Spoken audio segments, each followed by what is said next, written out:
Dans le but de sécuriser la circulation dans sa ville, la municipalité de Clisson expérimente un nouveau sens de circulation pour véhicules à moteur et vélos. Nous avons profité de l'été là, pour finaliser un projet qui nous tenait à cœur, donc de sécuriser les accès au collège Caco. Donc ça va se formaliser par un sens unique de circulation pour tous les véhicules à moteur, en partant donc du rond-point de la rue du Grand Logis, en direction du collège, donc sur la route de Gorges. Ensuite, obligation pour les véhicules d'aller vers la route de Saint-Lumine en passant par la rue Pasteur, dans le même sens unique. Et pour ceux qui viennent de Saint-Lumine ou de Gorges, ils devront redescendre par la route de Saint-Lumine en direction de la rue du Grand Logis. Donc ça va favoriser les modes de déplacement doux. En sachant qu'une limitation de vitesse est instaurée. Oui, donc tout le triangle que je viens de vous citer sera limité à 30 km/h et tous les vélos auront une voie individuelle de circulation, donc bande cyclable sécurisée, à l'exception donc des vélos qui descendront, qui viendront de Saint-Lumine. Ils seront dans le même sens que les véhicules à moteur.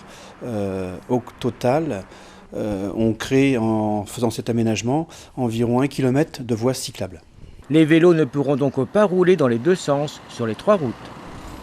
Non, ils iront dans les deux sens uniquement sur la route de Gorges et sur la rue Pasteur. Donc dans le sens identique aux véhicules, ça reste classique, mais ils seront autorisés à emprunter le sens interdit sur une voie dédiée en venant de Gorges ou en venant de Saint-Lumine.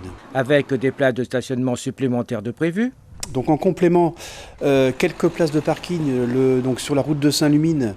Le réaménagement fait qu'on gagne quelques places par rapport à l'existant et on crée 5 places de parking en face le collège Caco pour les parents qui apportent leurs enfants en dépose minute. Et l'intérêt de cette réalisation? L'intérêt, c'était écrit dans notre projet et dans notre projet électoral, donc ça fait partie du programme municipal. Dans 2 de nos actions où on s'était engagé à sécuriser les accès aux établissements scolaires en créant des voies douces, et puis de manière générale à développer le mode de déplacement doux. Donc ces 2 actions sont aujourd'hui bien engagées, et il y aura très certainement à l'avenir, dès l'année prochaine, d'autres quartiers qui pourront faire l'objet du même traitement.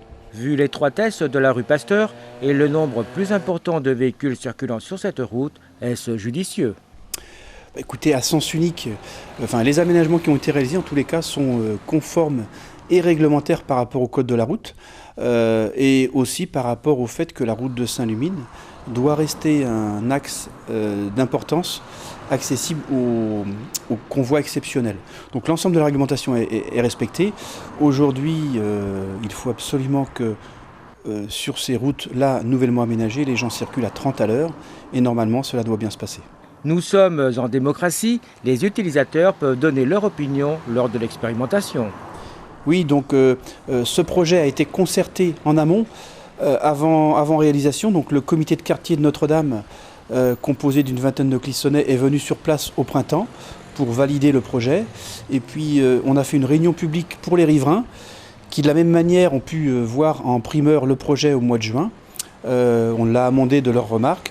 Et aujourd'hui, à disposition de tous les citoyens et tous les utilisateurs, qu'ils soient vélo ou voiture ou piétons, un imprimé disponible à la mairie ou téléchargeable sur le site internet. On prendra en compte toutes les remarques et dans 3 mois, on fera le point sur cette expérimentation. Une expérimentation en 2 temps pour 2 essais différents. Oui, parce que évidemment, si on parle d'expérimentation, c'est qu'on a un endroit dans ce projet qui nous posait question. C'est le carrefour de la rue Pasteur avec la route de Saint-Lumine. Aujourd'hui, ce qui est mis en place, c'est un rond-point, c'est formalisé un petit rond-point. Donc ça, c'est la première phase. Et comme nous n'étions pas certains que ce rond-point soit l'idéal, en deuxième phase, il y aura un stop pour les véhicules qui viennent de la route de Saint-Lumine, depuis le passage à niveau. Et on verra l'avantage et l'inconvénient de ces 2 système vers le mois de décembre. Et donc après un choix sera fait. Un choix sera fait en fonction de l'expérience et puis des avis des utilisateurs.